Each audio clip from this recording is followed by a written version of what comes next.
Hi everyone, hope you guys had a great day today or hope you guys are well. Now today I'll be doing a rabbit paw, a small little tiny cute rabbit paw on the smallest canvas that I've ever had. Um, now, I covered the whole base because I thought let's go back to basics but in my mind or in my intuition tells me not to do that actually because when I do my detail pour I usually leave the part empty where I need to do the details, but in this case I did not because I thought let's just try pouring the base first on and cover all the surface of the canvas. So I'll show you what happens when you do that for a detail pour or a figurative pour. Now my base is really thin, as you can see. It's only mixed with water. All my paints are mixed with water only, so it's really thin.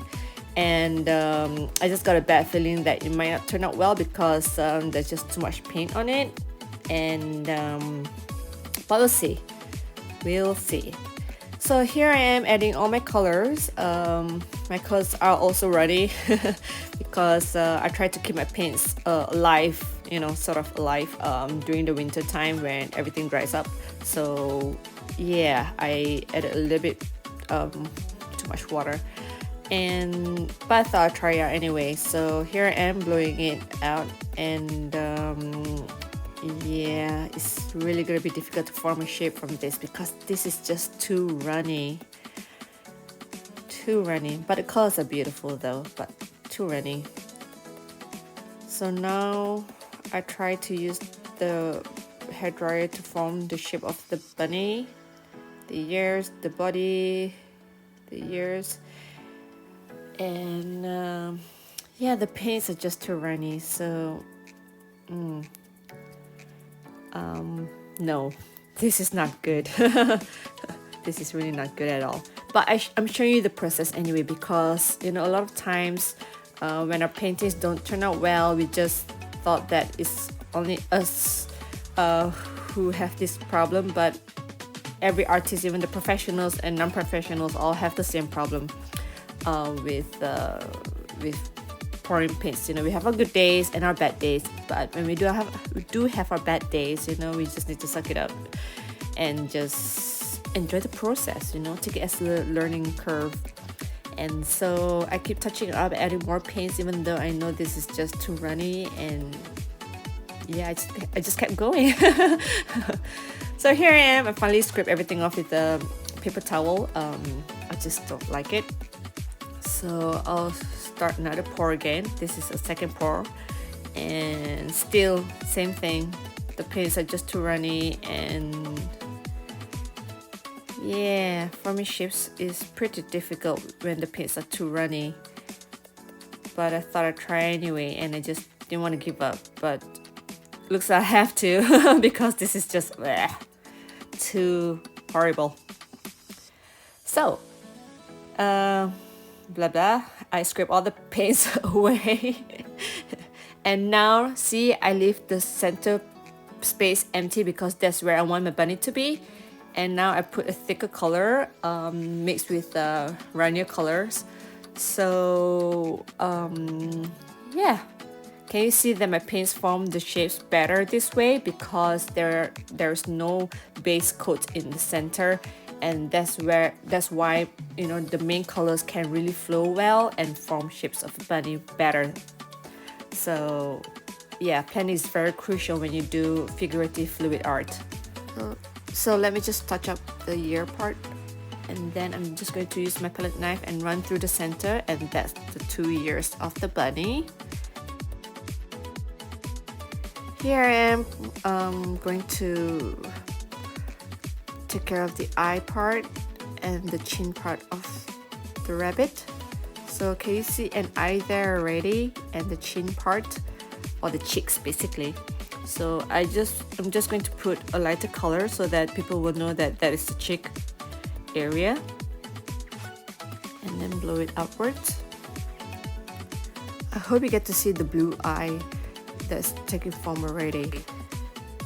And then here I'll be using a fork, and I changed my mind. I might just use a straw. So yeah, as a fluid figurative sometimes I'm confused with the tools that I need to use to, to form shapes properly. So everybody struggles with this, especially fluid artists. So yeah, let's not beat ourselves up too much about it. So now that's the nose part I'm touching up.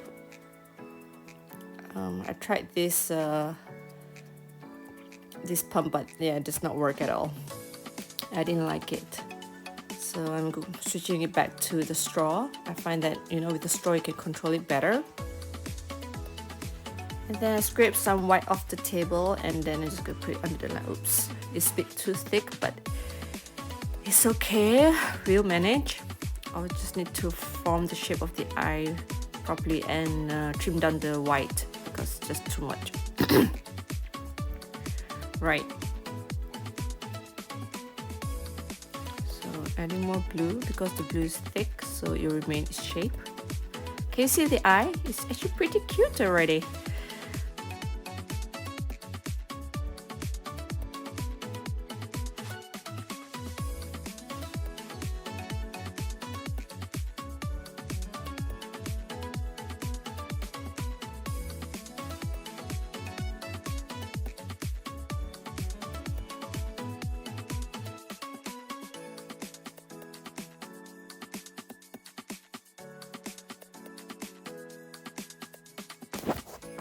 Here I'm using a palette knife to form the whiskers.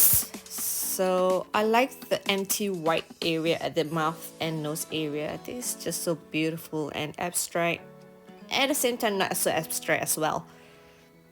So yeah, I mean, blue and green is not really my favorite color, but because I use Arteza's Mica Paints Metallics, so I'm sure this will turn out really beautiful at the end of it.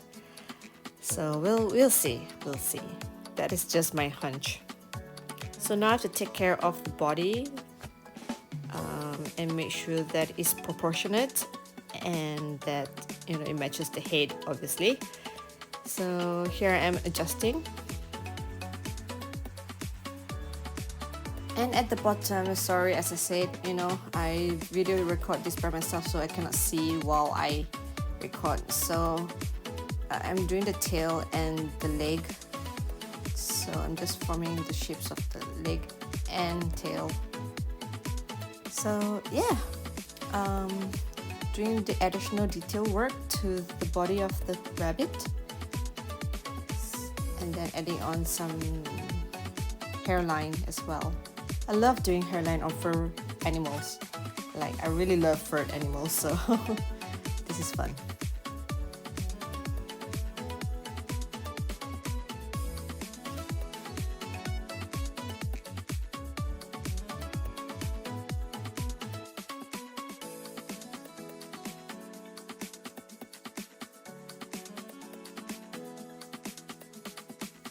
And as usual, don't forget to touch. And that's it. Ta-da! Isn't it cute? Look at all the details. This is really nice. Now you get to see a tint of purple there because I use Pearl Purple by Amsterdam. I think just a tiny hint of purple in this piece is good. It's just nice, not too overpowering. So just look at all the details. Just look at how shiny the Arteza metallics are. Like, this is gorgeous. Really, really gorgeous.